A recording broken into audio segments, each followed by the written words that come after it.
chance of rain today. Let's go back to Gary. We've called this a battle between East and West, the California Supers and those from the Sandusky and Oswego racetracks. Well, here's a guy that never expected to be starting at the back of the pack. Joe Gosick out of Oswego, New York, has always been one of the top contenders out east, and he's a favorite to take the Oswego Track Championship this year. But they've had engine troubles in qualifying. They're starting at the very back of the pack, but they've worked on the engine, and once they drop the green, they expect Joe to go forward. Phoenix International Raceway, an extremely fast 1-mile dogleg oval, very narrow, 60 foot wide, turns 1 and 2 banked 11 degrees, turns 3 and 4 banked 9 degrees. The track is probably about half as wide as it has to be really for super modified, Steve. The grid is rolling out, as you can see. The cars going by on both sides. We will start 28 high-powered super modifieds. Now there is Davey Hamilton. This is the car that Ken Schrader qualified. Davey had a problem with his car, and so Schrader, his teammate, has stepped out to allow Davey to get into today's race. And this is the car that Davey won their last year's race with, so it's back to a home car for him. The super modifieds, a most unique piece of equipment in the highly powered and exotic world of race cars. I guarantee you, you'll not see racing cars like this anywhere else in the world. There's Davey Hamilton. Davey, as we mentioned, winner a year ago, and a brand new track record for this race today. The revised starting grid on the front row will be two legendary motor racing names. Two-time winner Billy Vukovic and Gary Bettenhausen. In row number 2, side by side, are Marty White and Mike Bliss from the Pacific Northwest. In the third row, Bentley Warren from Massachusetts and Rich Vogler running a super modified for one of the few times in his career. Scott Backman and Rebel Jackson are side by side in the fourth row. Jeff Pelton and Robert Tartaglia are in row number 5. Ohio and California share row 6, the persons of Gene Lee Gibson and Michael Swanson. In row 7, the man who drove for 3 days to get here, Russ Wood and Wally Pankratz. In the 8th row, Bob Bijoni and Kelly Newman. Side by side behind them are Don West and Art Cervantes. And in the 10th row, the 19th and 20th start positions, Mike Funkhouser and Vern Church in the sprint car. Row number 11 is Larry Birch and Bob Beck. Remember, we'll start 30 cars in this one. Rex Beach finished second a year ago, and Marvin Mitchell, the second of 2 sprint cars, following by Davey Hamilton and Jerry Proper in the 13th row. And all alone in row number 14 is Joe Gosick. Joe Gosick has had a problem here. I think he's been through 2 engines. He now has a leased engine in his car for the race. Gosick has a race car not designed in the California style of super modifieds. Both his car and Bentley Warren's might be at a disadvantage here. Well, they might be, but they run so darn good back there in Oswego on the East Coast, and they run very fast there on a half-mile track, so they should run good here. Looking to go green flag this time around. Get ready for 150-mile-an-hour plus action. The green flag is out. We have a spin in the back. That's Rex Beach, and Beach collides with the inside wall. A pretty solid hit back there. Remember, he had a bad qualifying time, and he was anxious to make up ground for a bad start. And now we've got a report, an incident in turn number 2 happening independently of that. There is Robert Tartaglia's car. He is sitting sideways, already out of the car. Meanwhile, let's go back and look at this incident with Rex Beach. You see Rex come off the corner. He picks up the throttle here, and the thing just turns sideways on him. And like a speedway car, you can't correct these things. With so much offset, you overcorrect them, bang, into the wall. Beach was headed toward that abutment at the very end of the pit road, and it's a very timely maneuver that he was able to avoid that. Now, there is Mike Funkhouser. There were 3 cars involved in this incident. In the background there is the number 8 car of Bob Bijoni. Bijoni is a top 5 runner here in this race, but let's take a look at the situation. Now, we understand that there is Tartaglia on the left-hand side of your screen. He spins first. He spins right in front of traffic. Everyone tries to miss him. Oh, and then he can't get missed. The nose goes under his legs, it looks like, and it just really lifts the car up in the air and does a pirouette in the air before it comes back down. Boy, that was a hard hit. There is Bijoni coming to a stop there at the opening on the back straightaway wall. Funkhouser spinning off the left-hand side of your screen. He was not involved in the incident, but a very hard hit there on the backstretch. Today's race is being brought to you by Quaker State. The Big Q is one tough motor oil. And by Busch, the beer with the taste as smooth as its name. Well, we will try and restart this super modified Copper Classic from the Phoenix International Raceway right after this. fantastic events in all of motor racing, the super modifieds on a 150-mile-per-hour racetrack. There is the front row, Billy Vukovich Jr. and Gary Brentenhausen bringing the field around. We'll start 30 cars, bunching up very closely coming through turn number 4. Underneath the tunnel, the green flag is out, and we've got a major crash in turn number 4. At least 4 or 5, maybe 6 cars involved, and Steve, that was the front row.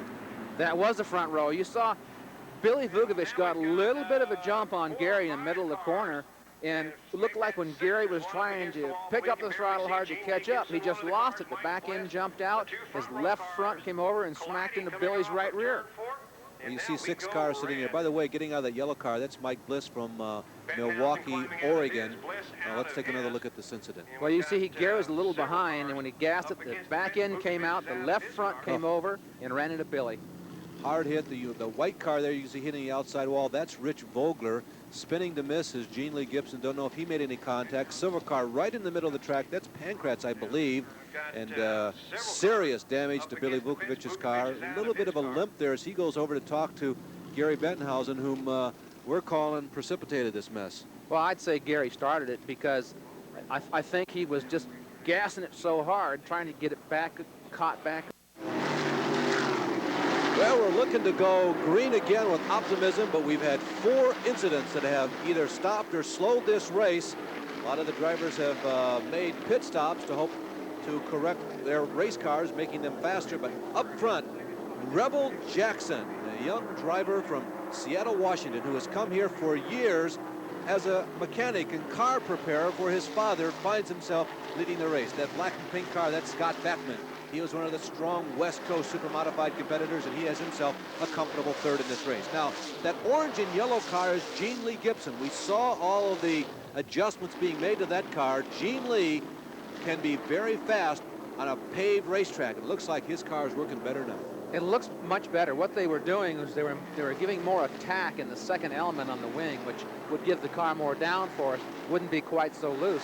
Makes it faster in the corner, which you can see right there. It's stuck pretty good in the corner now. Gene Lee felt that he was down on power on this Big Apple restaurant special. That's one of the local businesses that have come out to support the modified racing here, moving high. And Bentley Warren gets in the fence on the outside as he is lapping one of the slower cars. He got squeezed up a little tight by Vern Church, but you know, it's amazing.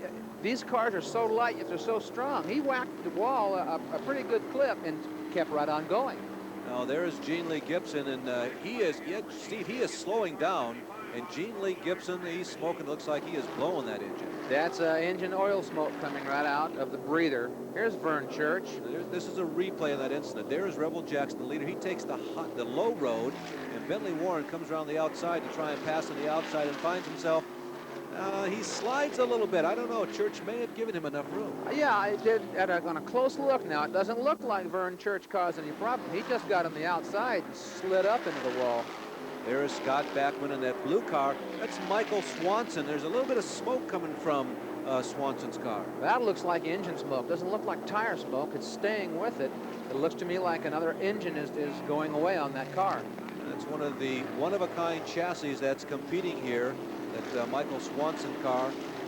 Mike is from Kingsbury, California, and Mike is out of control. Coming in the front stretch, he spins right in front of a couple of competitors, and everybody misses him. That was tire smoke. I was wrong. And I saw in the middle of the corner, you saw the tire go flat, wiggle, and he spun out. So Mike Swanson brings out the 6th delay in this race, and Gary Lee is standing by with an update. You had trouble with the engine before you qualified. You started at the back of the pack, but you told the crew the car was working for the short time that you were under green. It's great. I knew we had a good car, but we just had motor problems all weekend. I knew we could get it done with the car, but motors we've had some kind of problem. Will you make the trip back here next year? I hope. The way it's going, I hope they have it for us again. I don't know. He had so many cautions in that. Yeah, we'll be back probably. Joe was making a great drive from the back. He had ascended up well inside the top 10. Well, let's look at that Michael Swanson incident. Watch the left rear. It just went flat. When the thing went flat, he gassed it for some reason. Whether he wanted to do a 360 and keep going or not, I don't know. Mike Swanson getting the well wishes from his family. This is a dangerous business here at Phoenix International. Now, we've had so many incidents that this race is being restarted with the white flag. The race has already gone on much longer than it was originally planned. There are a couple races to follow. Now we only have one more lap to green to determine the outcome. Rebel Jackson's got a good lead here, but I saw Davey Hamilton's car in the back here coming up. He's behind Pankratz. Pankratz is moving up also. That's Bentley Warren in second place. Rebel Jackson's holding on. Wally Pankratz in a white and silver car is third, and Davey Hamilton, our fastest qualifier, in a challenging fourth. But the checkered flag is coming up this time, and a surprise win is going to go to Rebel Jackson. Rebel Jackson, who for years was nothing more than someone who was trying to help his father do well, suddenly finds drivers from California, the Rocky Mountains, the Mid-East, the Midwest, all ascended here in Phoenix, and this turned out to be, in every sense of the word, a survival of the fittest. Gary Lee is in victory lane. Rebel, congratulations. What a way to win one. Thanks. It's too bad about those other days, but Dad's been wanting to do this for a long time, come down here, win here. We come down for years, and when I was preparing cars. It's nice to come down and win one when I'm driving for Dad. And as we've mentioned, this car has won here before. You get a solid ride. Yeah, it's a great car. I can't say enough about the car. We were a little fat on the bottom end today, but it worked out all right. I know it has to be very frustrating to hear the boos because the crowd wanted to go another 2 or 3 laps because Davey was coming up fast. He was not that far behind you. Well, you know, I'm having a good time. If the crowd don't like it, I'm sorry, but I just can't say enough. It's great. Yeah, the boos were not for Rebel. It was a decision that had to be made. There is Bentley Warren, who came home second. Wally Pankratz, one of the country's most versatile drivers, gets a third place. Davey Hamilton, fastest car in the track, but good enough only for fourth. And Scott Backman, in that very bright pink and black number car is in fifth. Kelly Newman was sixth. Russ Wood drives 3 days. He comes home seventh. Canadian Marty White is eighth. And Mike Swanson and Mike Funkhouser are involved in crashes, not even on the track when the race is over, but still good enough